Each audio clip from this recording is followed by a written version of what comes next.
અને આ તરફ અરવલ્લી મોડાસામાં પતંજલિ સ્ટોરને દંડ ફટકારવામાં આવ્યો છે। એક્સપાયર્ડ ચેરી અથાણા વેચવાનો આ કેસ છે, જેમાં દંડનીય કાર્યવાહી હાથ ધરાઈ છે। ડીપી વિસ્તારમાં સ્ટોર પર કાર્યવાહી થઈ છે। ગ્રાહક ફરિયાદ બાદ તપાસનો ધમધમાટ પણ ત્યાં શરૂ થઈ ગયો છે।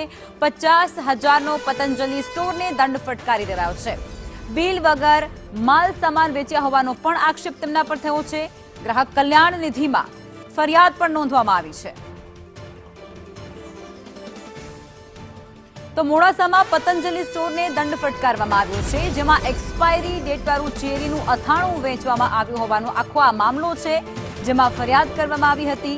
વર્ષ 2024નું આ અથાણું અત્યારે 2026માં વેચવામાં આવી રહ્યું છે અને જેને લઈ ગ્રાહકને કડવો અનુભવ થાય છે અને તેમના પર એટલે કે પતંજલિ સ્ટોર પર દંડનાત્મક પગલાં ભરવામાં આવે છે।